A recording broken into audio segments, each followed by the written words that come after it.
Safato malalalu sana maganiki angara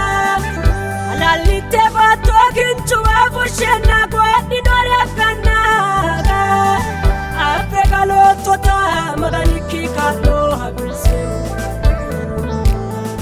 rodo ya tinchila maganiki dero tuchubayo lano he avikiranga wadi tenoto Mishana,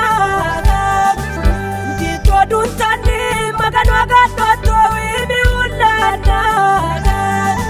Atendo Ariki, Mreo Maganu,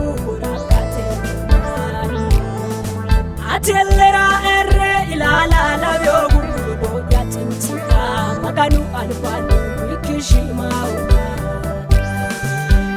Mani with the Hadata, Aruma Rekiwa.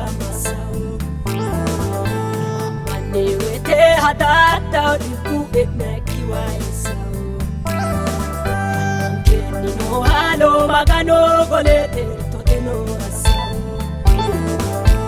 Nino saka baira maganu angalo yukulu Tene chene wate karami wakimanchirata otilelto Odesine wate niwami wakimanchirati nitinika Pura minno manchi umeadavita ya garu Washio si magani karutu balada warosi seka Pura minno manchi umeadavita ya garu bitokeshao Washio si magani karutu balada warosi seka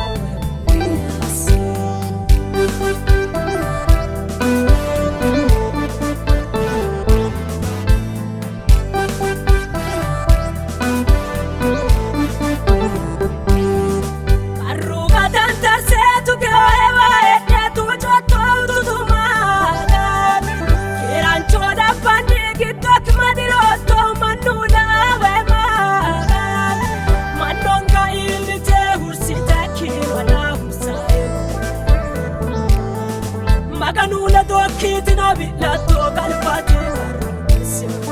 anana mari do jalla do ri balun kuba ano karamani anaka do batilla do balu agutta do anganortana usho ese koe kala dikhi barabata utanete kilite ke urano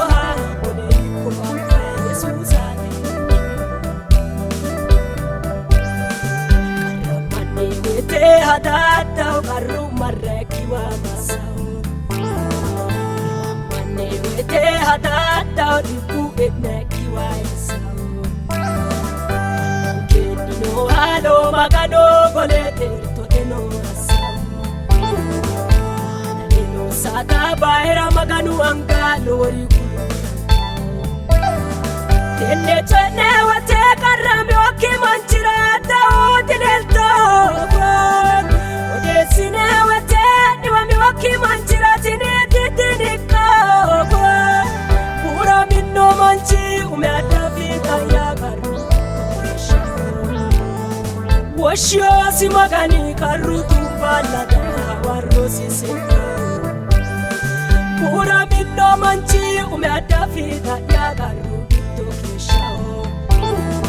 Washio si magani karutu balada warosi seka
wete hadata qarru marraki wa masau mane wete hadata diku etnaki wa isau kenino halo magano golete toteno asau nino saka baira maganu angalo yukulu tenne tenne wate karami oki manchira taoti delto odesine wate diwami oki manchira tini titinika pura minno manchi umeata vita ya karu torisha washio simagani karu tumbala da warro siseka pura minno manchi umeata vita ya karu Washio simagani karu tumbala da